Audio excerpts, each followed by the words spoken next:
जय हिंद प्यारे साथियों, स्वागत है आप सभी का आपके अपने एजुकेशन बायर सिविल सर्विसेज यूट्यूब चैनल में। स्टूडेंट्स, हम पर चर्चा कर रहे हैं PYQ जो प्रीवियस ईयर्स क्वेश्चन पेपर हैं उनके बारे में। हमारी जो आज की परिचर्चा होगी वो 2023 का जो प्रीलिम्स का पेपर रहा है UP PCS का, उस पर हमारी चर्चा आपसे चर्चा रहेगी। आपने अगर चैनल को सब्सक्राइब नहीं किया है कर लीजिएगा, इसको शेयर और लाइक भी कर दीजिएगा और कमेंट्स में ज़रूर बताइएगा कि सेशन आपको कैसा लगता है। इन सब के अलावा आपको न केवल इस यूट्यूब चैनल आपके अपने एजुकेशन बायर सिविल सर्विसेज पर केवल PYQ मिल रहे हैं, बल्कि आपको GS का कंप्लीट रिवीजन क्विक क्लास आपको चल रही है, जो सीरीज़ है मैपिंग की घटनासार।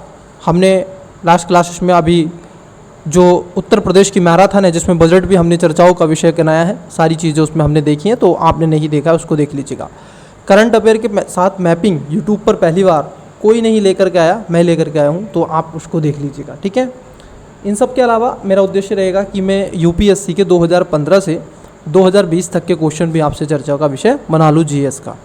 चलिए सर, और हिंदी का सेशन चल रहा है, आपने नहीं देखा है तो देख लीजिएगा। तो पहला क्वेश्चन हम लेते हैं, ये 2013 का हमने UP PCS का पेपर लिया है, ठीक है। चलिए सर देखते हैं पहला क्वेश्चन आपके सामने। हमने दोनों में क्वेश्चन लिया है। आप देखो, जो बच्चे इंग्लिश मीडियम में ठीक हैं, आप चाहते हैं कि इंग्लिश मीडियम में हमें होना चाहिए तो आप इंग्लिश मीडियम में ले सकते हैं, और यदि आप हिंदी मीडियम में कंफर्टेबल समझते हैं तो उसमें आप कर सकते हैं, ठीक है। Are you comfortable language this Hindi and English? Which among the following provision part of the constitution is not correct match, मतलब पूछ रहा है कि गलत। यहीं पर आप देख लोगे निम्नलिखित में से कौन सा प्रावधान संविधान का भाग सही सुमेलित नहीं है। अब देखोगे पार्ट, जैसे यहाँ पर देख रहा हूँ ऑप्शन नंबर, जैसे 4 ऑप्शन है, ए में है द यूनियन टेरिटरीज की बात कर लें तो पार्ट आप देखोगे 8 में इसकी चर्चा की गई है। कितना है सर? 8 नहीं है, ध्यान रखना, 13 है ये, 13 और मेरा, ठीक है।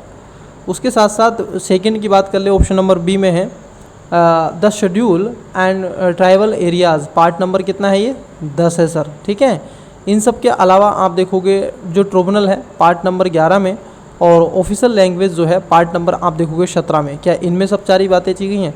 तो यही चीज़ें आपको बतानी है कि कौन सा गलत है, ठीक है, कौन सा मैच नहीं करता है। तो इसमें राइट आंसर हो जाएगा ऑप्शन नंबर आप देखोगे सी, इसका करेक्ट आंसर हो जाएगा सर। आप देखोगे भाग नंबर जो 11 है वो इसकी बात नहीं करता है, ठीक है, वो इसकी बात नहीं करता है। आप देखोगे आर्टिकल की बात कर लें तो ट्रिब्यूनल आर्टिकल आप देखोगे 323 का ए और बी इसकी चर्चा आपसे करता है, तो इसको ध्यान में रखेंगे।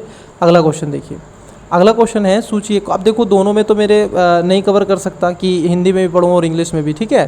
जैसे मैच लिस्ट फर्स्ट और with list second and select the correct answer using the code given below this list. तो लिस्ट दे के रखी है और नीचे इनको दे के रखा है, फिर इसके नीचे आपको मिला लेना है। ये इतना बड़ा क्वेश्चन है, यहाँ से शुरू किया है। तो मैं आपको बता दूं, देखिए हिंदी माध्यम वाले और इंग्लिश माध्यम वाले आप इसको पढ़ने में टाइम ज़ाया नहीं करेंगे। पहली बात तो अटैम्प्ट क्वेश्चन कैसे करना है, जैसे आपको पता है, देखिए इसमें से ढूंढने वाले निकालिए। आपको पता है कि सर जो आपका फाइनेंस कमीशन है कौन सा है सर? वित्त आयोग है। तो आप कहोगे सर इसका तो सी का तो 2 होना चाहिए, ठीक है। और उसके साथ साथ आप सिविल सर्विस की बात करते हो, संघ लोक सेवा आयोग की बात करते हो, तो ये जो बी है इसका तीसरा होना चाहिए।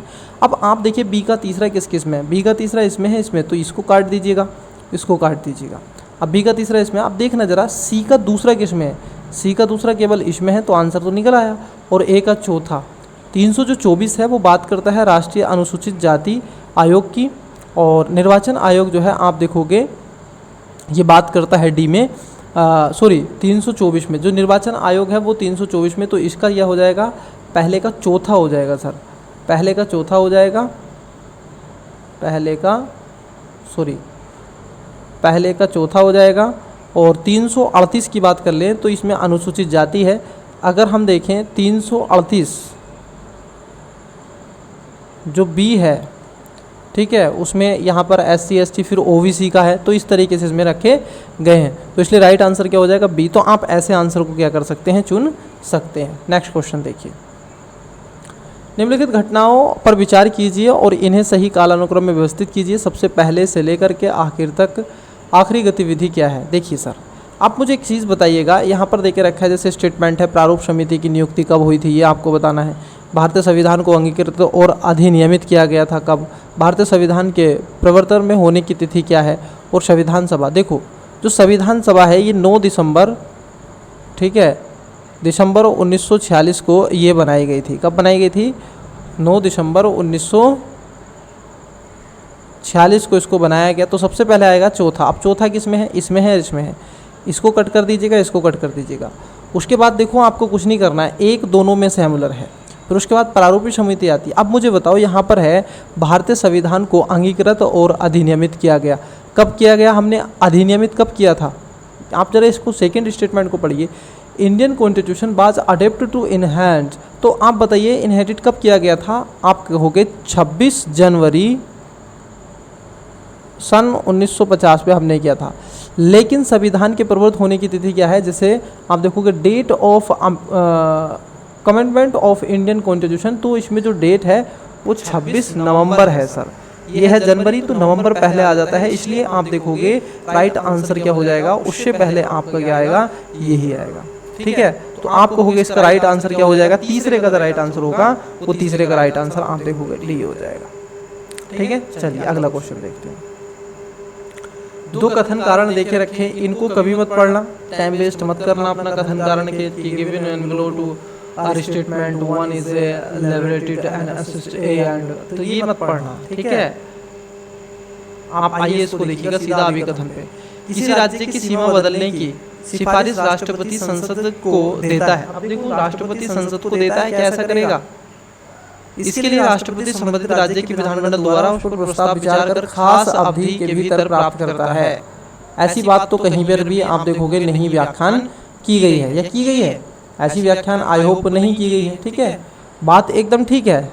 उसके साथ साथ आप देखोगे राष्ट्रपति को उस राज्य विधानमंडल का प्रस्ताव मानना अनिवार्य नहीं है। दोनों बातें ठीक है, लेकिन ये इसकी सही व्याख्या नहीं करता है। राइट आंसर हो जाएगा option number 20 the correct answer हो जाएगा। अगला क्वेश्चन है कि भारत के राष्ट्रपति को लेकर के क्वेश्चन पूछा गया है। क्या पूछा गया है? भारत के राष्ट्रपति को लेकर के क्वेश्चन पूछ रहे हैं। ये कह रहे हैं कि भारत के उपराष्ट्रपति, किसका सर? उपराष्ट्रपति का निर्वाचन से आप देखोगे जिसे सर्वोच्च न्यायालय द्वारा शून्य घोषित कर दिया गया। क्या कर दिया गया? सर्वोच्च न्यायालय ने इसको शून्य घोषित कर दिया गया। तो इसके संदर्भ में आपको बताना है क्या है। देखो, उपराष्ट्रपति के द्वारा इस प्रकार की घोषणाएं से पूर्व उसके द्वारा किए गए कार्य मान्य होंगे। ये वाली बात क्या है? ठीक है सर, वो कार्य आप देखो जितने भी कहे गए हैं वो सबके सब क्या होंगे? मान्य होंगे। उपराष्ट्रपति के आप देखोगे रूप में इस प्रकार की घोषणा होने के दिन उसके द्वारा की गई कार्य अवधि मान्य नहीं होंगे। ये गलत है सर। इसमें सेकंड वाला स्टेटमेंट क्या हो जाएगा? वो गलत हो जाएगा। और जैसे ही सेकंड वाला स्टेटमेंट गलत हुआ तो दोनों तो सही नहीं होंगे, दूसरा नहीं होगा। अब देखो पहला वाला इसमें सही है और ये डी भी वैसे ही गलत है, तो इसका राइट आंसर ए हो जाएगा। ठीक है, आप इसमें एलिमेंट मेथड यूज कर सकते हैं। तो देख रहे हो आप पॉलिटी का वर्डन कितना है, और आपने पॉलिटी की क्लास नहीं की है। लगभग आप देख रहे हो 25 से 30 क्वेश्चन पॉलिटी से आ रहे हैं। ठीक है, तो पॉलिटी का वर्डन ठीक ठाक है, इसलिए क्लास को कर लीजिएगा। ठीक है, पूरी पॉलिटी हमने कवर करवाई है अच्छे से। लोकसभा की प्रथम महिला स्पीकर निम्नलिखित में से कौन थी? Option number A Pratibha Patil, B Urmila Singh, C Meera Kumar, D Sushma Swaraj. तो राइट आंसर हो जाएगा ऑप्शन नंबर सी, आप देखोगे मीरा कुमार। ये एक फैक्चुअल क्वेश्चन है, अगर आपको पता है तो पता है, नहीं है तो नहीं है। ठीक है, चलिए उसके बाद आता है आपका, आप देखोगे नेक्स्ट, ये कह रहा है संविधान की अनुसूची शेड्यूल दे के रखें और सुमेलित नहीं बता रहा है। ठीक है, जैसे तीसरे अनुसूची में शपथ की बारे में चर्चा की गई है, भाई सही बात है। 8वीं अनुसूची में भाषाएं हैं। 9वीं अनुसूची में आप देखोगे राज्य के स्थानों का आवंटन नहीं है। राज्यसभा में स्थानों का आवंटन जो है ये आपकी 4थी अनुसूची में है, ना कि 9वीं में। ठीक है, तो यही आपका क्या हो जाएगा? गलत हो जाएगा। 10वीं में दल बदली है, तो राइट आंसर आप देखोगे सी इसका क्या हो जाएगा? गलत आंसर हो जाएगा। 7वें का क्या हो जाएगा? 7वें का आंसर हो जाएगा सी। ठीक है, आइए आगे बढ़ते हैं।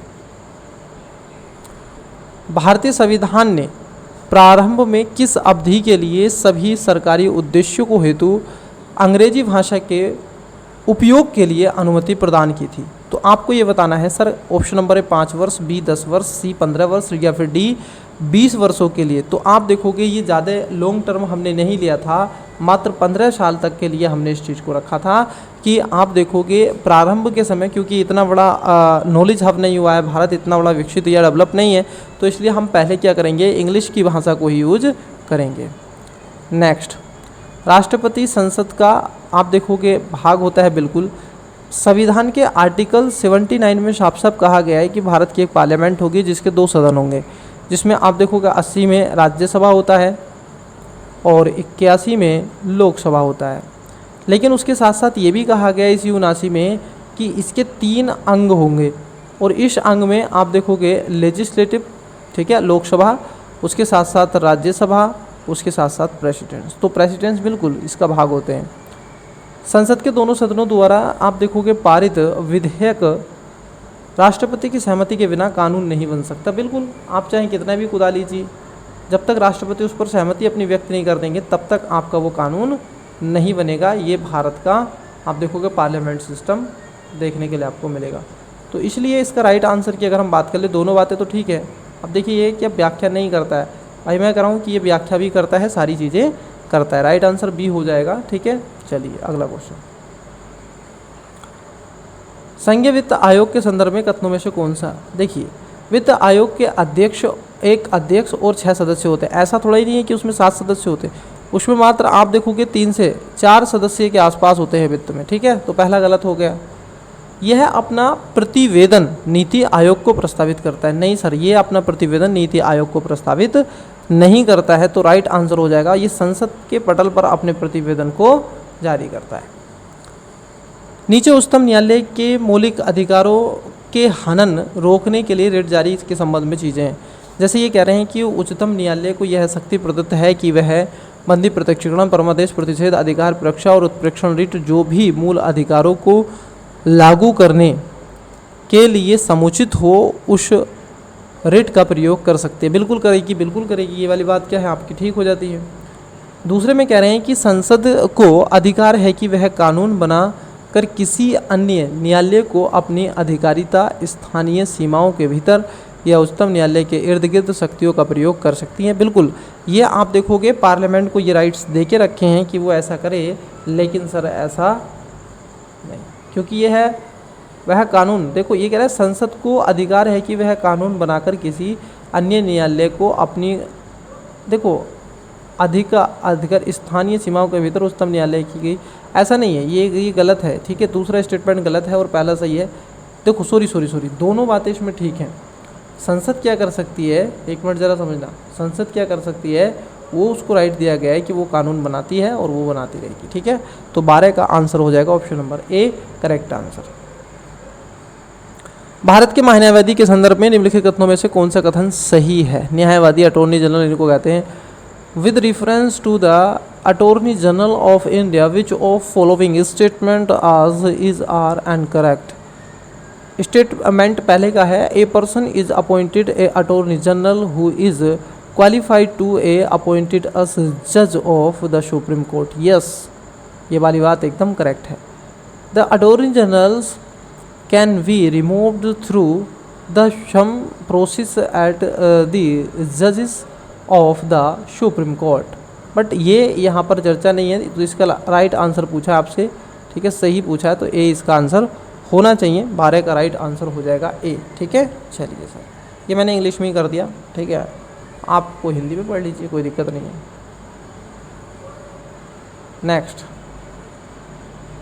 नेक्स्ट है कि भारत के राज्य क्षेत्र, आप देखोगे भारत के राज्य में विधान परिषद के गठन की बात की गई है, वो संविधान का आर्टिकल 71 में इसकी चर्चा है, ठीक है। चलिए, तो एक विधान परिषद या फिर उस राज्य की विधानसभा की कुल सदस्य संख्या के 1/3 से अधिक नहीं होगी, बात ठीक है।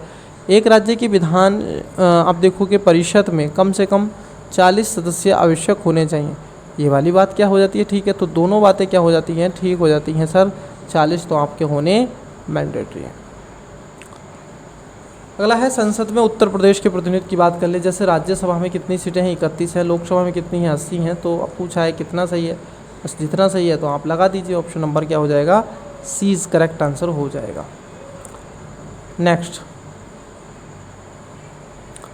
नेक्स्ट है कि संसद की सचिवालय के पदों के संदर्भ में कथनों पर विचार कीजिए। संसद के प्रत्येक सदन के सचिवालय के लिए सम्मिलित पदों का सृजन किया जा सकता है। संसद को अपने किसी भी सदन के सचिवालय स्टाफ की सेवा शर्तों को विनियमित करने का अधिकार देता है। तो ये चीज़ें आपको पता होनी चाहिए। तो इसका क्या है, दोनों ही बातें क्या हो जाएंगी, ठीक हो जाएंगी। नेक्स्ट, निम्नलिखित कथनों पर विचार कीजिए। ग्राम सभा का पूछ रहा है और सही नहीं पूछ रहा है। इसकी कार्य शक्तियाँ, देखो इसकी शक्तियों का निर्धारण केंद्र सरकार करती है, ऐसा नहीं है, ठीक है। इसकी शक्तियों का निर्धारण केंद्र सरकार नहीं करती है। पंचायत के समक्ष चुनावों का आप देखोगे संचालन करता है, तो चुनावों का जो संचालन करता है वो आप देखोगे भारत का निर्वाचन आयोग करता है। पंचायत, ये पूछा पंचायतों के समय, सॉरी, तो उसमें क्या होगा, पंचायतों के समय राज्य निर्वाचन आयोग के रूप में वो चीज़ें रखी जाएंगे। Option number B is the correct answer हो जाएगा, क्योंकि मेरे दिमाग में आया कि केवल पंचायत पूछा है, वो मैंने ये ध्यान नहीं दिया उसने राज्य भी पूछा है समथिंग।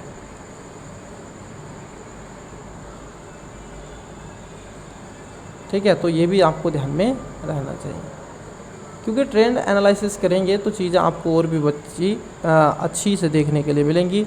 ऑडिबल और विजुअल आई होप हो ही रहा होगा। पंचायती राज अशोक मेहता के बारे में पूछ रहे हैं कि सर ये 1977 में इनकी रिपोर्ट आई थी। पंचायती राज के 3 स्तरीय व्यवस्था के स्थान पर रखी होनी चाहिए। राज्य स्तर के नीचे आप देखोगे पर्यवेक्षण हेतु एक खड्ड को भी केंद्रीकरण के प्रथम के रूप में माना जाता है। तो 18वें में देखोगे तो इसका राइट आंसर हो जाएगा ऑप्शन नंबर ए, ठीक है। तो इसका राइट आंसर, ये सेकंड वाला स्टेटमेंट गलत है। सर्वोच्च न्यायालय के एक न्यायाधीश का त्यागपत्र संबोधित करते, देखो सर्वोच्च न्यायालय कहाँ जाएंगी, राष्ट्रपति पर जाते हैं और कहीं नहीं जाते। Option number C is the correct answer. निम्नलिखित में से कौन भारतीय संविधान के अनुच्छेद 20 का हिस्सा नहीं है, ठीक है। देखो अब 20 का हिस्सा नहीं है कैसे, जैसे आप देखोगे यातना के विरुद्ध निषेध तो रखा गया है, स्वयं को आप देखोगे अपने विरुद्ध साक्षी या फिर दोहरे दंड की धारा होने से निषेध भी रखा गया। तो 20वें का राइट आंसर हो जाएगा ऑप्शन नंबर, आप देखोगे सी इज़ द करेक्ट आंसर, ठीक है। 20 का सी, यातना के विरुद्ध निषेध और कायत्तर है, ये वाली बात ठीक है। निम्नलिखित में से कौन सा प्रावधान नीति निर्देशक तत्वों और मौलिक अधिकार दोनों का एक भाग है, ठीक है। तो कौन सा है, पर्यावरण संरक्षण है, जिस पर दोनों की बात होती है।